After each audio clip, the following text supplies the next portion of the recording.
j'espère que vous allez bien. Bienvenue dans cette nouvelle postée avec Asma Fares. Alors le sujet d'aujourd'hui, nous allons parler de l'allaitement. C'est vrai que dans les deux pauses thé précédentes, j'ai essayé de rester très générale et de pas trop parler de mon expérience, mais là c'est quand même, voilà, Asma et moi on est maman toutes les deux, elle est maman de 3 enfants et je suis maman de 2 enfants, nous avons allaité toutes les deux, donc voilà, je pense que dans cette vidéo, en tout cas pour ma part, je vais plus aussi vous parler de mon expérience en sachant que elle sera peut-être différente de la vôtre. De toute façon, l'allaitement, c'est comme l'accouchement, c'est comme la grossesse.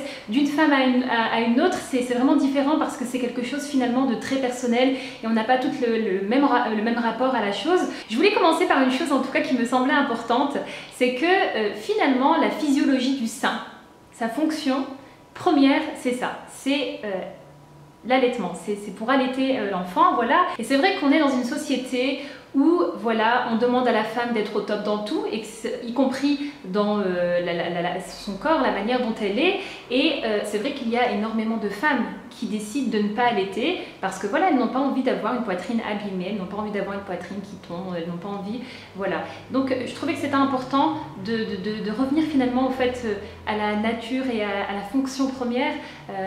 Le corps de la femme n'est pas un objet érotique, un objet... non, la poitrine est là normalement pour nourrir votre enfant. Donc je pense que c'est quelque chose de naturel, mais maintenant, bien sûr, je ne juge pas et je pense qu'il faut respecter aussi le choix des femmes qui ne veulent pas allaiter. Donc ça, c'est vraiment important voilà... et quelle que soit la raison finalement pour laquelle elle ne veut pas allaiter, je pense qu'il faut, respecter ça. Et c'est important parce que finalement, l'un des critères pour qu'un allaitement se passe au mieux, c'est que ça soit votre décision et non pas voilà, quelque chose qu'on vous oblige à faire. Voilà, je pense que c'est vraiment important parce que vous allez... en tout cas être plus forte face à la difficulté que peut être l'allaitement si vous avez décidé, vous, voilà, d'allaiter votre enfant. Donc ça, c'est vraiment important que ce soit une décision qui est personnelle. Et autre chose, et je l'avais dit aussi dans la vidéo dans laquelle je parlais de ma grossesse, de l'allaitement avec mes filles, etc. Il faut aussi savoir qu'est-ce que l'allaitement, en tout cas les mécanismes de l'allaitement, comment ça se met en place.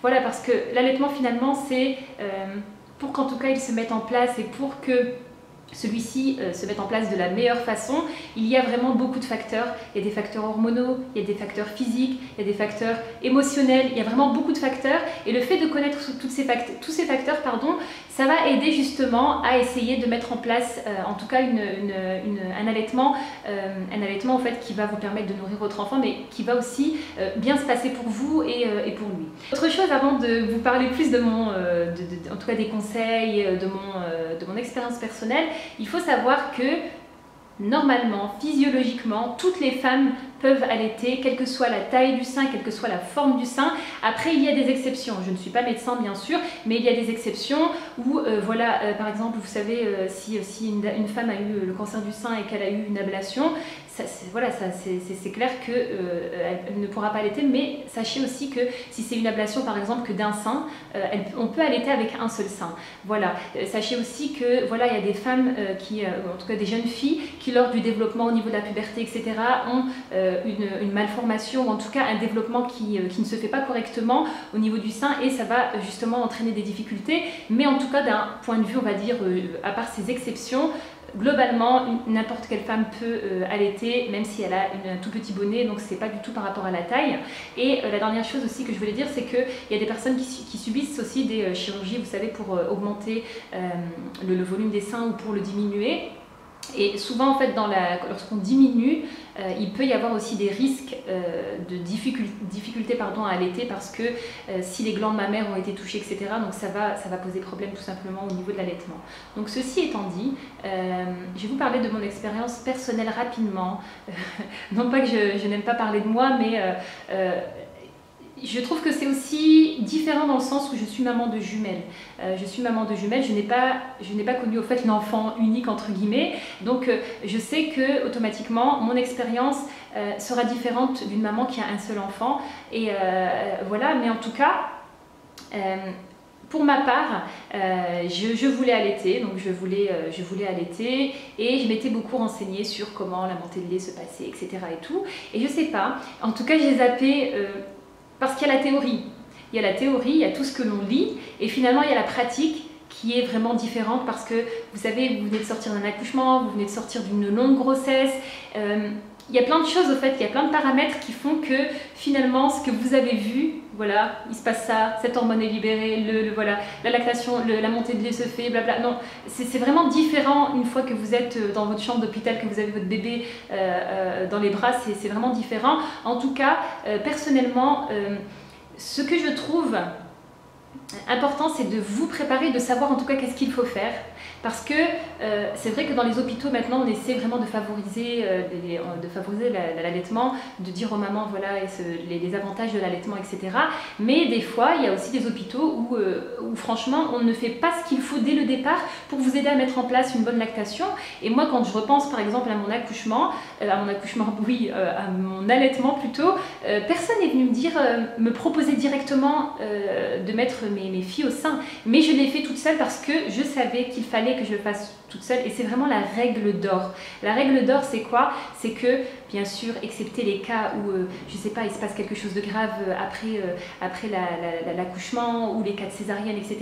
Mais en tout cas, il faut que vous mettez votre enfant au sein le plus tôt possible, vraiment le plus tôt possible, et aussi vraiment donner des tétées très régulières. Et c'est ce que j'ai fait. Donc automatiquement, je savais en fait qu'il fallait faire ça pour que ça se mette en place, puisqu'au départ, vous savez, c'est que ce qu'on appelle du colostrum. Le lait arrive vraiment après cette fameuse montée de lait. Donc c'est vraiment quelque chose que j'ai fait toute seule, voilà. Et je me souviendrai toujours quand mes sœurs sont venues me voir, j'aurais dit mais c'est génial et tout, ça fait pas si mal que ça et tout, franchement c'est agréable, c'est trop bien et tout ça. Et elles m'ont rien dit du tout. Et après quand on en a reparlé, elles m'ont dit mais quand on est rentré sur la route, on s'est dit dans quelques jours la pauvre elle va plus dire ça. Et effectivement, c'est ce que je vous disais, c'est que finalement d'un point de vue théorique, j'avais vu toute la théorie, mais je ne m'attendais pas à une montée de lait aussi violente. En tout cas pour ma part, ça a vraiment été une montée de lait très douloureuse. Voilà, parce qu'aussi j'avais 2 enfants, et donc comme il y avait 2 bébés qui tétaient, c'est la loi de l'offre et de la demande, on tète, le corps produit du lait, donc du coup voilà, je me suis retrouvée vraiment avec, ça a vraiment été une phase, je vous assure que en y repensant, et même je sais ce que je ressentais, c'était pour moi encore plus difficile que l'accouchement, et au point où j'ai été retenue quand même pas mal de temps à l'hôpital pour gérer ça, parce que vraiment c'était une montée de lait très difficile. Après Dieu merci, j'ai eu énormément de lait, mais ça a vraiment été très difficile. Donc finalement le conseil que je vous donne, c'est vraiment, comme je vous disais, de mettre au sein le plus rapidement, et de ne pas introduire de tétines, de biberons, etc. Parce que si vous introduisez surtout les biberons, forcément votre corps produira moins de lait. Donc après ça dépend de votre objectif bien sûr. Si vous avez vraiment pour objectif de donner que ce soit un allaitement exclusivement au sein, comme mon cas, il ne faut pas l'introduire. Maintenant si vous voulez un allaitement mixte, là ça pose pas problème, mais voilà, parce que c'est vrai qu'il y a des personnes qui se plaignent de ne pas avoir assez de lait. Finalement les personnes donnent des biberons, donc c'est normal au fait que vous n'ayez pas assez de lait, puisque plus vous donnez des biberons, moins vous demandez à votre corps de produire du lait pour votre bébé. Donc ça c'est vraiment quelque chose d'important. Maintenant moi franchement je m'étais préparée vraiment à allaiter mes filles, donc c'était vraiment à la demande. C'était à la demande, je les prenais tout le temps, voilà, toutes les 2 heures, 2 heures et demie, je mettais au sein. Après, il faut savoir qu'il faut aussi être disponible. Je pense que c'est aussi une chose qui est importante à savoir, c'est que quand vous voulez allaiter votre enfant, vous devez être disponible. Vous ne pouvez pas par exemple sortir toute la journée et laisser votre enfant, parce que vos seins vont littéralement exploser, mais il faut vraiment être disponible, parce que moi en tout cas dans un premier temps j'ai passé ma vie à faire ça, ma vie c'était ça. Donc imaginez, et ce que j'ai fait c'est que je les allaitais en même temps, parce qu'un enfant qui tète environ 10 fois par jour, 10 fois toutes les 24 heures, c'est énorme en fait. Voilà, toutes les 2h30, 3 heures, vous donnez le sein. Donc du coup, c'est vrai que je les mettais les 2 en même temps pour pouvoir respirer un petit peu. Mais ça demande vraiment énormément de temps. Après, pour les mamans qui travaillent, etc., je sais qu'il y a des mamans très courageuses qui tirent leur lait, qui tirent le lait, qui donnent à la nounou, etc. En tout cas, qui s'arrangent. On peut aussi congeler le lait, hein. Ça c'est à savoir. Après, renseignez-vous bien sur l'hygiène, etc. Parce que voilà, il faut faire attention, hein. Mais c'est possible de travailler et de continuer à allaiter son enfant. Après, voilà, heureusement, il y a des tire-laits, etc. Donc moi, personnellement, j'ai eu l'expérience du tire-lait automatique, mécanique, en tout cas l'automatique. pas celui avec lequel vous devez pomper, pas le manuel. Et j'ai arrêté parce que finalement ça servait à rien puisque j'étais disponible et donc je donnais, c'était plus une perte de temps pour moi et en plus je sollicitais au fait la lactation, donc j'avais encore plus de lait, c'était un peu, j'ai laissé tomber. Par contre c'est vrai que plus tard quand j'ai commencé la diversification alimentaire, j'ai donné le sein à mes filles 15 mois. J'ai arrêté donc quand elles avaient 15 mois et j'ai donné au fait les 7 premiers mois que du lait, en sachant qu'elles avaient aussi du reflux, du reflux toutes les deux, donc elles avaient un traitement avec le méprazole, etc. pour le reflux et ça aussi ça m'a incité à continuer parce que dans les cas de reflux, le lait maternel c'est le meilleur des laits, c'est celui en tout cas qui est meilleur pour l'enfant. Donc du coup c'est vrai que j'ai retardé au fait la diversification alimentaire, enfin retardé, je veux dire à 7 mois j'ai commencé. Du coup, j'ai oublié ce que je vous disais juste avant. Pourquoi je vous disais ça? 7 mois. Oui, voilà, donc je vous parlais du tire-lait. Donc, c'est vrai qu'après, étant donné que des fois, en fait, j'avais des choses à faire, ou en tout cas, quand je devais m'absenter, j'avais un tire-lait manuel. Après, franchement, j'en ai pas des bons souvenirs. C'est quand même pas agréable de pomper comme ça. Et c'est vrai que dans ce cas-là, je tirais le lait. Je faisais les petits biberons et je les laissais. Voilà. Donc, en tout cas, là, je vous ai beaucoup parlé de mon expérience. Ce qui est aussi important les filles de savoir, c'est la position. C'est vrai qu'il y a des mamans qui se retrouvent avec des mamelons craqués, les crevasses, etc. et tout. La position c'est vraiment très important. Si c'est votre premier enfant, profitez du fait que vous soyez à l'hôpital pour avoir des conseils sur comment tenir l'enfant. Et vraiment il faut au fait que l'enfant tienne bien. Je me souviendrai toujours, le sein, la sage-femme me disait toujours une grande bouche. En fait vraiment l'enfant doit faire une grande bouche. Voilà, et vraiment avoir, vous voyez, le sein dans la bouche, plus le début, au fait, de l'auréole, quoi, vraiment. Voilà, il ne faut pas qu'il attrape, vous voyez, le petit bout et qu'il tire, parce que là, vraiment, ça peut faire très mal. Ça peut faire très mal. Après, voilà, moi, en tout cas, personnellement, il m'a fallu au moins 2 mois, je pense, 2 à 3 mois, pour que ça devienne vraiment quelque chose d'agréable, vraiment. Et je vous assure que ça a été très difficile, mais on oublie un peu, hein, mais je me souviens que c'était vraiment un plaisir quand je leur donnais le sein et que, voilà, que je les voyais en train de se nourrir et en plus elles faisaient glou glou glou glou, elles déglutinaient comme ça. Franchement, c'était vraiment un plaisir. C'était un plaisir et en même temps, c'était un plaisir de leur donner ça et en même temps, c'était un plaisir parce que si vous avez eu un bébé, vous savez, quand les seins au bout d'un moment sont bien remplis, vous avez besoin en fait qu'on vide. Et donc du coup, ça faisait plaisir aussi de se sentir vidé parce que vous voyez, on sent moins cette pression. En tout cas, vraiment, j'en garde enfin, je ne vais pas dire que j'en garde de très bons souvenirs, parce que c'est vrai qu'avec le recul, c'était très difficile. C'était difficile voilà, c'était crevant, etc. Mais en tout cas, je me souviens que quand je les avais et que je leur donnais ça, je me disais, ça c'est la vie, ça c'est... voilà, ça c'est... voilà, je sais pas, c'était vraiment quelque chose d'exceptionnel, en tout cas des moments exceptionnels. Voilà. Alors après, c'est vrai qu'il faut faire attention à la manière dont on s'alimente, il faut essayer de se reposer, etc. Moi, j'ai beaucoup stressé justement parce que j'avais lu voilà, que voilà, il fallait vraiment se reposer, qu'il fallait bien manger, équilibrer, etc. pour pouvoir avoir du lait. Et une de mes peurs, c'était justement de ne plus avoir assez de lait du fait que je ne me reposais pas. J'avais personne avec moi, mon mari travaillait, ma famille ne vivait pas à côté, ma belle famille pareil, etc. Donc je vous avoue que je me nourrissais, mais je me nourrissais n'importe comment. Parce que bon, il y a le fait d'allaiter, moi mes filles avaient du reflux durant 3 mois, donc elles faisaient que pleurer, donc je pensais pas à manger ou à me cuisiner des super... Je pouvais pas, de toute façon elles ne dormaient pas ni quoi que ce soit, donc je mangeais, mais je mangeais vraiment n'importe quoi et pas équilibré, etc. Et ça ne m'a pas empêché d'avoir du lait. Donc c'est pour ça au fait que je vous disais, il y a la théorie et après il y a la réalité. Pareil, je ne me reposais jamais. Franchement, je ne me reposais pas. Je ne faisais pas de sieste parce qu'elles ne faisaient pas de sieste, parce qu'elles avaient mal à cause de ce reflux, etc. La nuit, pareil, c'était terrible. Sincèrement, vraiment, si vous voulez une vidéo par rapport à ça, on pourra en faire une peut-être, en tout cas, je ne sais pas où on pourra parler de ça, mais je ne me reposais pas, je mangeais très mal et ça ne m'a pas empêché de les allaiter et d'avoir énormément de lait. Donc c'est pour ça les filles, en fait, des fois, il ne faut pas trop se prendre la tête finalement, il faut se faire confiance. Ça, c'est important. Et alors, je pense que j'ai beaucoup parlé, je ne sais pas combien de temps, je vois qu'il y a 16 minutes là, j'ai parlé un peu beaucoup, mais je voulais aussi parler d'un point qui est important et peut-être que ce sera le dernier point que je vais aborder, c'est de faire peut-être abstraction de tout ce que vous allez entendre autour de vous. je vais parler en tout cas de mon cas chez nous les Marocains.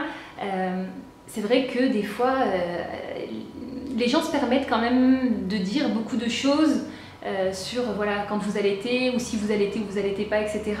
Voilà, se permettre de dire des paroles finalement qui peuvent être très, très blessantes et en sachant aussi que voilà, vous venez de sortir d'un accouchement, vous êtes fatigué, il y a l'émotion, il y a les hormones, etc.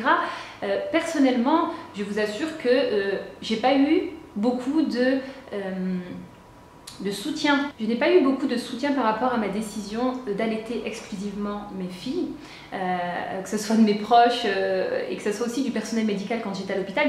Il y avait franchement une ou deux sages-femmes vraiment super gentilles qui me disaient vous inquiétez pas, au début c'est difficile mais vous allez voir après, non, etc.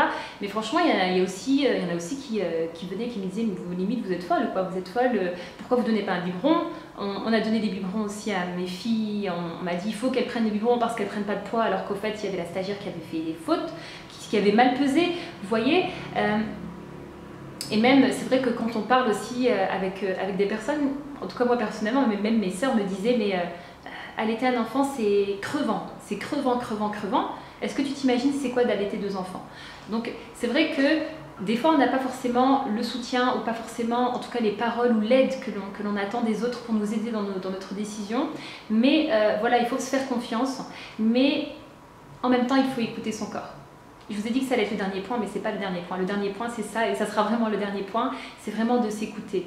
De s'écouter parce que moi, par exemple, je vous assure que c'est vrai que j'ai allaité 15 mois. À chaque fois, quand on discute, quand je rencontre des mamans et qu'on en parle, à chaque fois, on me dit « Purée, c'est pas possible, comment t'as fait ?» Voilà, je sais pas comment j'ai fait. Mais en tout cas, j'ai plus pensé à mes filles qu'à moi, personnellement, franchement. Parce que si j'avais pensé à moi, je pense que j'aurais arrêté quand même avant. Parce que j'étais vraiment au bout du rouleau à la fin. J'ai arrêté en étant au bout du rouleau. Donc il faut vraiment s'écouter et il ne faut pas culpabiliser. Il ne faut pas culpabiliser. Moi, au départ, je m'étais fixé 6 mois. Et après, j'ai continué. J'ai continué parce que j'avais énormément de lait. Et le fait d'avoir du lait, ça me faisait mal au cœur d'arrêter, au fait, pour mes filles. Mais il faut vraiment s'écouter et se dire que voilà, vous avez aussi, c'est votre corps finalement, et celui de personne d'autre. C'est vraiment, voilà, c'est votre corps. Donc vous devez vous écouter. Et une santé, on n'en a pas. À partir du moment où on commence à être pas bien, on est malade, etc., c'est vous qui devez supporter ça et personne d'autre. Donc il faut vraiment s'écouter et quand on voit que ça va plus, se dire bon, soit j'arrête ou je passe au lait maternel. Et il ne faut pas prendre ça comme une... il ne faut pas être déçu de soi-même ou voilà, comme si on avait perdu, pas du tout.